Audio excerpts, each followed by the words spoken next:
Anniversary का दिन था। पति पत्नी एक दूसरे का मजाक उड़ा रहे थे।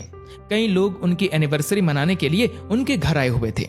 इतने लोगों के बीच वह एक दूसरे का मजाक उड़ा रहे थे, लेकिन बात कब बिगड़ने लगी किसी को पता ही नहीं चला। धीरे धीरे मजाक एक दूसरे की बेइज्जती तक आ गया। अब वो एक दूसरे को नीचा दिखाने लगे।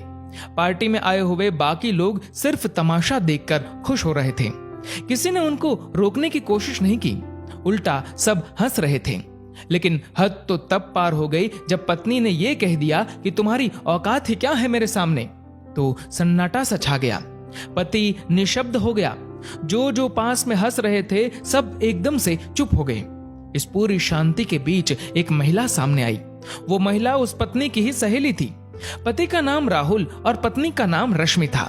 सहेली ने रश्मि का हाथ पकड़ा और एक बोर्ड के पास लेकर गई और एक मार्कर पेन हाथ में थमा दिया। रश्मि ने सहेली से पूछा, ये क्या है और मुझे इधर क्यों लेकर आई हो? मुझे कुछ लिखना है क्या?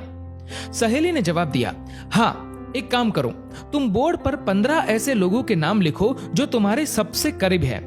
रश्मि ने नाम लिखने शुरू किए। माता पिता, सास ससुर, पति, बेटे, अन्य रिश्तेदार और कुछ खास दोस्तों के नाम लिख दिए।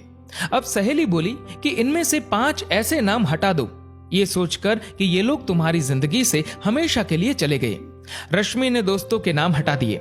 नाम हटाते हटाते उसके माथे पर चिंता की लकीरें साफ साफ झलक रही थी, लेकिन उसने ज्यादा नहीं सोचा। इस बार सहेली बोली कि ठीक है, अब एक काम करो, 4 नाम और हटा दो। पूरा माहौल बदल गया। सबके मन में एक ही सवाल कि आखिर ये हो क्या रहा है। रश्मि ने रिश्तेदारों के नाम हटा दिए। अब बचे सिर्फ माता पिता, सास ससुर, पति और बेटा। सबकी नजरें बोर्ड पर कि आगे क्या होने वाला है। लेकिन अब रश्मि को सहेली के कहने पर 2 नाम और हटाने थे। भावुक चेहरे और माथे पर पसीने के साथ उसने सास और ससुर का नाम हटा दिया और बोली कि उन माँ बाप का नाम मैं नहीं हटा सकती जिन्होंने मुझे जन्म दिया है। प्लीज मुझे माफ करना राहुल। राहुल ये सब देख रहा था, लेकिन कुछ नहीं बोला। सहेली बोली कि अब बचे माता पिता, पति और बेटा। रश्मि, एक काम करो, 2 और नाम हटा दो। रश्मि ने रोना शुरू कर दिया कि एनिवर्सरी का दिन है और ये सब क्या करवाया जा रहा है उससे। लेकिन सहेली बोली, नाम तो हटाने पड़ेंगे। बोर्ड की तरफ देखा तो रश्मि का दिल जोर जोर से धड़कने लगा, ये सोचकर कि ऐसे कैसे किसी का नाम अब हटा सकती हूँ। लेकिन आंखों में आंसुओं के साथ दिल पर पत्थर रखकर उसने अपने माता पिता का नाम हटा दिया और बोली कि मुझे भगवान कभी माफ नहीं करेंगे। सहेली बोली, रश्मि, अब रोना बंद करो। राहुल भी थोड़ा भावुक हो चुका था। बाकी सब लोग भी निशब्द थे। अब सहेली बोली, बोर्ड पर पति और बेटा है, इन दोनों में से किसी एक को चुनना होगा तुम्हें। रश्मि, यदि इन दोनों में से एक का नाम हटाना हो तो वो कौन होगा? रश्मि की आंखों से आंसू बह रहे हैं कि प्लीज ये सब बंद करो। लेकिन सहेली नहीं मानी और बोली, उठो रश्मि और एक नाम हटाओ। 15 मिनट सोचने के बाद रश्मि ने आंखों में आंसुओं के साथ अपने बेटे का नाम हटा दिया। राहुल देखता रह गया। सब लोग शॉक हो गए कि रश्मि ने ये क्या कर दिया। एक माँ अपने बेटे का नाम कैसे हटा सकती है? आप भी यही सोच रहे होंगे।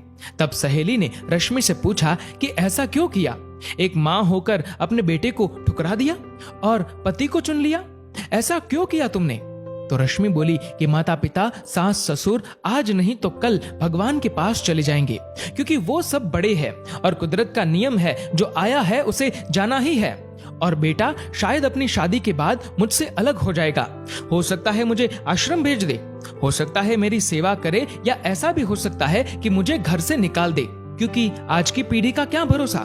रोते रोते राहुल के पास गई और बोली कि इन सब के बीच राहुल जो मेरा पति है वो मुझे कभी नहीं छोड़ेगा और आखिरी सांस तक मेरा साथ देगा और मेरी रक्षा करेगा, मेरी देखभाल करेगा। मेरी हर जरूरत वही पूरी करता है, मेरी हर जिद भी वही पूरी करता है।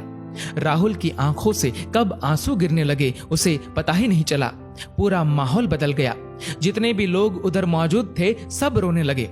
सहेली बोली कि जिस पति से इतनी उम्मीदें हैं उसी पति की औकात की बात तुमने सबके सामने की। रश्मि जोर से रो पड़ी और राहुल से माफी मांगी। राहुल ने भी रश्मि से माफी मांगी। उस दिन दोनों को एक दूसरे की कीमत का एहसास हुआ। ऐसी एनिवर्सरी शायद पहले किसी ने नहीं मनाई होगी। सहेली ने रश्मि को सही रास्ता दिखाया और शायद एक परिवार को यह सिखाया कि परिवार क्या होता है। बाकी सब तो सिर्फ उनके झगड़े का इंतजार कर रहे थे। आखिर में रश्मि राहुल से कहती है, मैं रूठूं तो तुम मना लेना, तुम रूठो तो मैं मना लूंगी। ये जिंदगी का सफर यूं ही गुजर जाएगा। दोस्तों, इस कहानी को लेकर आपकी क्या राय है, नीचे कमेंट करके जरूर बताएगा। और अगर आपको ये वीडियो अच्छा लगा हो तो इस वीडियो को लाइक करेगा, ज्यादा से ज्यादा लोगों तक शेयर करेगा। और ऐसे ही और भी इंस्पिरेशनल वीडियोस के लिए सब्सक्राइब करें हमारे यूट्यूब चैनल को और फेसबुक पर फॉलो करें हमारे पेज को। धन्यवाद।